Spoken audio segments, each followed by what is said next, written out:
नमस्कार बच्चों। तो हम पढ़ रहे थे कि पांडिचेरी के प्रवास के समय लेखिका के जो पिता थे सुब्रमण्यम भारती, उनकी आर्थिक स्थिति बहुत खराब हो गई थी। उन्हें कई कष्ट झेलने पड़ रहे थे और इसी कारण वो जो भी कविताएं लिख रहे थे वो सोना बनकर मुखरित हो रही थी। और उनकी कविताओं में एक अजीब प्रकार की जोश भक्ति वाली कविताएं होती थी और भावुकता थी जो पाठकों को और श्रोताओं को मंत्रमुग्ध कर देती थी। आगे देखिए, गुनगुनाते हुए पिताजी को कमरे में चहलकदमी करते देखकर ही पता लग जाता कि आज वे किसी नई रचना को जन्म देने वाले हैं। लेखिका डॉक्टर शकुंतला भारती कहती है कि जब भी पिताजी कमरे में गुनगुनाते तो उनको देखकर लग जाता कि आज पिताजी अपनी कोई नई रचना लिखेंगे, मतलब कोई नई कविता लिखेंगे। जब तक वह उनकी गंभीर वाणी में मुखरित न होती तब तक खाने पीने की सुध-बुध ही उन्हें न रहती। मतलब जब तक पिता अपनी उस नई कविता की रचना नहीं कर लेते, उसे नहीं लिख लेते, तब तक उन्हें किसी प्रकार का कोई ध्यान नहीं रहता। न उन्हें खाने पीने की सुध रहती, न उन्हें कुछ और ध्यान रहता। ऐसे समय में उन्हें एकांत ही प्रिय लगता। एकांत में रहकर वो अपनी जो जोशपूर्ण भावुकता वाली कविता थी उसे बड़े आसानी से लिख लेते थे। कविता को स्वर ताल में बिठाने तक आराम न लेते। मतलब जब तक कविता पूरी लय युक्त नहीं बन जाती तब तक वो बिल्कुल आराम नहीं करते, न खाते न पीते, न उन्हें अपनी सुध-बुध रहती। जोर जोर से पैर पटकते, आंखें मूंदे, स्वरों की तान छेड़ते, चहलकदमी करते और मैं उन्हें मंत्रमुग्ध सी देखती रहती। मतलब जब पिताजी कोई नई कविता लिखने की और प्रेरित होते तो ये सब प्रतिक्रियाएं उनके साथ चलती रहती। वो जोर जोर से पैर पटकते रहते, अपनी आंखें मूंद लेते और स्वरों की तान छेड़ते। तान छेड़ते मतलब जो भी कविता उन्होंने लिखी है उस कविता को वो गुनगुनाते रहते और बार बार वो चहलकदमी करते रहते कि कोई और नए शब्द छंद उन्हें मिल जाए और वो और नई कविता की रचना करें। और लेखिका उनकी इन सब भाव प्रतिक्रियाओं को देखती रहती। पांडिचेरी के निकट एक सुंदर आम्र कुंज है। आम्र कुंज मतलब आम का बगीचा। शांत और रमणीय, बहुत सुंदर और शांत। उस अमराई की सघन छाया में, सघन मतलब गहरी छाया में, पक्षीगण के कलरव गान के बीच ही कोयल का गीत लिखा गया। मतलब पांडिचेरी के पास में एक आमों का बगीचा है, बिल्कुल शांत है, बहुत सुंदर है। वहां पर आमों की जो सघन छाया है, जहां पर कोयल बैठी रहती हैं, वहीं पर जहाँ पर पक्षियों का कलरव गान सुनाई पड़ता है, पक्षियों की चहचहाहट सुनाई पड़ती है, वहीं पर ही लेखिका के पिता ने लिखा कोयल का गीत, एक गीत लिखा। पिताजी प्रकृति के उपासक थे, सौंदर्य प्रेमी थे। लेखिका अपने पिता के बारे में बताती हैं कि लेखिका प्रकृति के उपासक थे, यानी प्रकृति की पूजा करते थे और सौंदर्य प्रेमी थे। हरियाली से लहराते खेत, मंद पवन में झूमते वृक्ष, पंख फड़फड़ाते उड़ते पक्षीगण, चटकती कलियां, खिलते फूल, उफनती लहरें, गरजता सागर, ये सब कवि के दिल को मोह लेते थे। यानी वो प्राकृतिक सौंदर्य में ही आनंद ढूंढते थे, उसी में वो अपनी कविता को भी ढूंढ लेते थे। उनकी कविताओं में उन्हें क्या मिलता था देखने को? पवन में झूमते वृक्ष, हवा में लहराते वृक्ष, फड़फड़ाते हुए पक्षियों के पंख, चटकती कलियां मतलब खिलते हुए फूल, खिलते फूल, उफनती लहरें यानी पास में बहता हुआ झरना, उसमें से उफनती हुई लहरें, गरजता सागर, ये सब कवि के दिल को मोह लेते हैं। और कवि के लिए ये सब अगर दृश्य उपलब्ध हो जाएं तो क्या कहना, इससे कवि के मन में अपने आप ही सुंदर कविता की रचना होने लगती है। वे अपने को भूल जाते और कविता मुखरित हो उठती थी।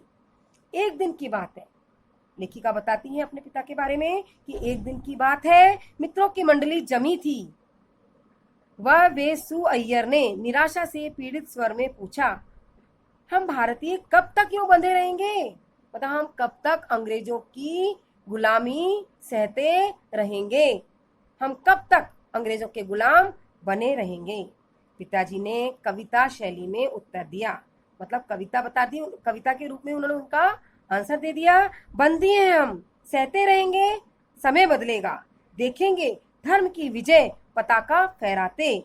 धनुष है एक, भाई गांडीव है उसका नाम।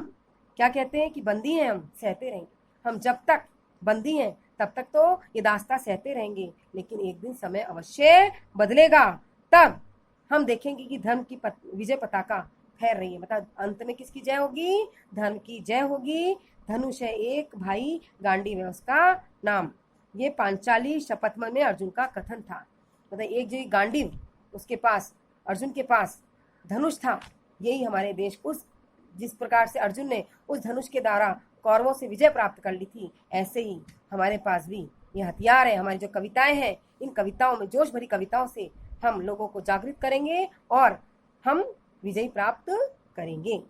पूज्य व वेसु अय्यर को जोशीले स्वर में बार बार इसे दोहराते हुए मैंने देखा और सुना है।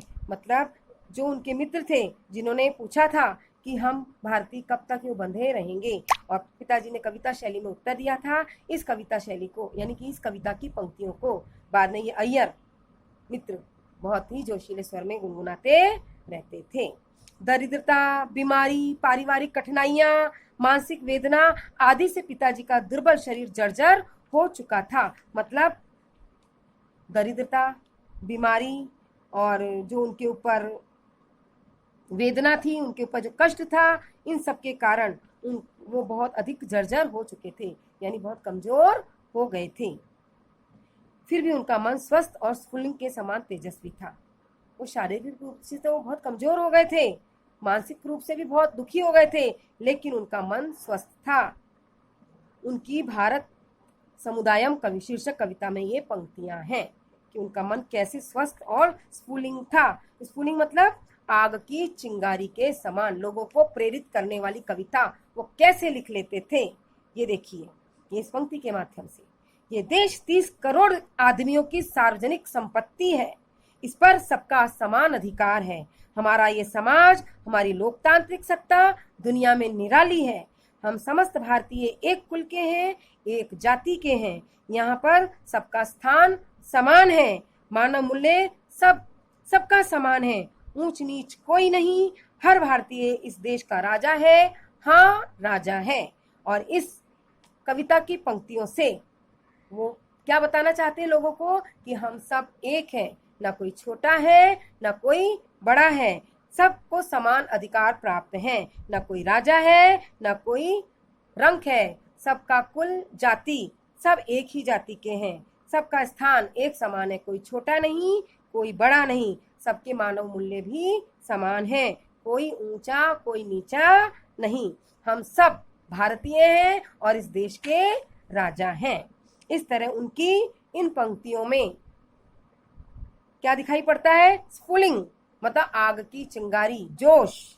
पिताजी पर हमेशा सुधार की धुन सवार रहती थी। सुधार मतलब समाज सुधार की, देश सुधार की। समाज के अर्थहीन जड़ बंधन से मानव को मुक्त करने के लिए वे अधीर थे। अधीर थे मतलब व्याकुल थे। वो चाहते थे कि समाज में जो ऊंच नीच की भावना है, जो कुल और जाति की भेद है, ये सब दूर हो जाए। इनको दूर करने के लिए वो हमेशा व्याकुल रहते थे। मानव को इन बंधनों से वो मुक्त करना चाहते थे। सामाजिक और अजातीय बंधनों के वो विरोधी थे। मतलब वो उनकी दृष्टि में सभी समान है, कोई ऊंचा या कोई नीचा नहीं।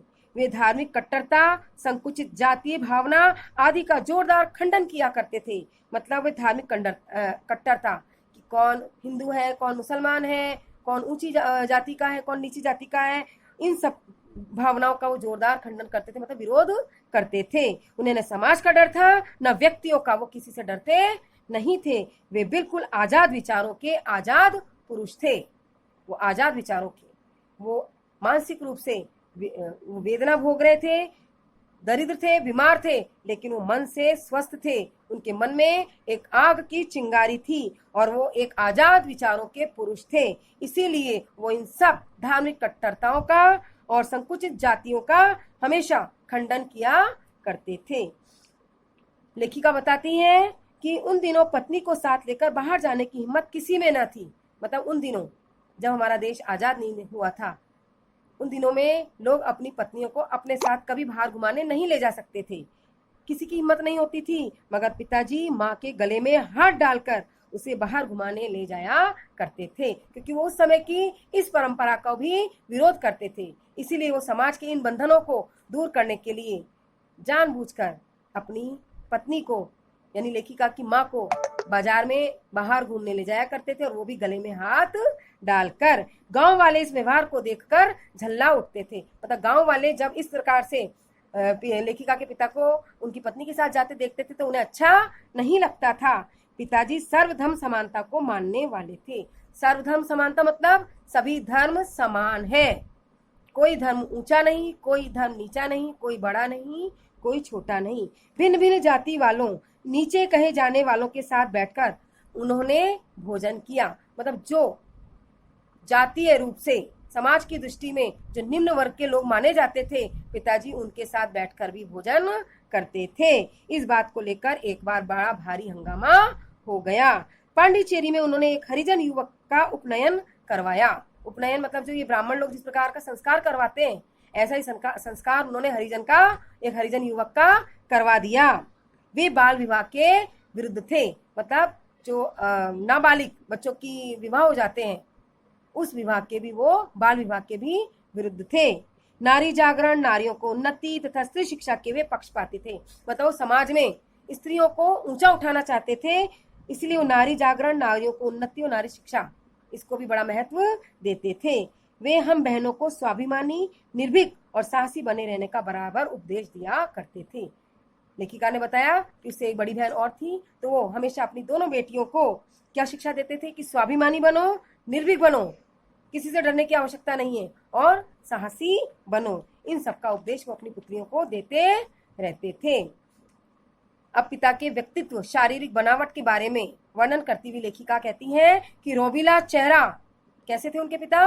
रोबीला चेहरा, तनी हुई मूछें, दुबला पुतला, छरहरा शरीर, सिकड़ी हुई छाती, सांवला रंग, चौड़ा ललाट, ललाट के मध्य कुमकुम का बड़ा तिलक, घनी भ्रुकुटियां, तीखी नाक, पिचके गाल, यही उनका काया रूप था। यानी यही उनका शरीर था, यही उनके शरीर की बनावट थी। चेहरा रोबीला था, तनी हुई मूछें थी, शरीर चाहे दुबला पतला हो, सिकुड़ती हुई चाहे छाती हो, चाहे उनका रंग सांवला हो, लेकिन चौड़ा ललाट था, और उस ललाट के मध्य वो कुमकुम का तिलक लगाकर रखते थे। स्वाभिमान से उनकी भुट्टियां यानी कि मोहें हमेशा तनी रहती थी। ये उनका काया रूप था।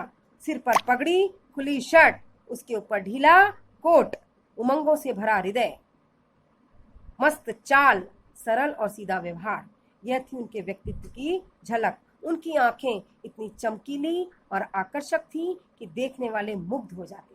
मतलब उनकी आंखें ऐसा लगता था मानो बोलती हों, इतनी आकर्षक थी, इतनी चमकीली थी, क्योंकि उनकी आंखों में हमेशा आशा थी, आशा की किरण दिखाई पड़ती रहती थी। इसीलिए लोग उनको देखकर मुग्ध हो जाते थे। उनकी क्षीण काया को देखकर, क्षीण मतलब कमजोर, उनकी क्षीण काया को देखकर लगता था कि क्या इसी व्यक्ति में इतना तेज और सशक्त कवि की प्रतिभा है। इतने कमजोर होने के बाद भी वो एक सशक्त मतलब शक्तिशाली और तेज प्रखर कवि की प्रतिभा के धनी थे। ऐसे थे डॉक्टर शकुंतला भारती के पिता। शकुंतला भारती ने अपनी स्मृतियों के पन्नों में अपने पिता के इन्हीं व्यक्तित्व का वर्णन किया है कि किस प्रकार से उनके पिता एक देशभक्त थे और उनके अंदर देशभक्ति की और बलिदान की भावना कूट कूट कर भरी हुई थी। आशा है बच्चों आपको ये पाठ अच्छी तरह से समझ में आ गया होगा। आप भी इस पाठ की एक बार वीडियो को देखकर अच्छी तरह से रीडिंग लगा लीजिएगा। धन्यवाद।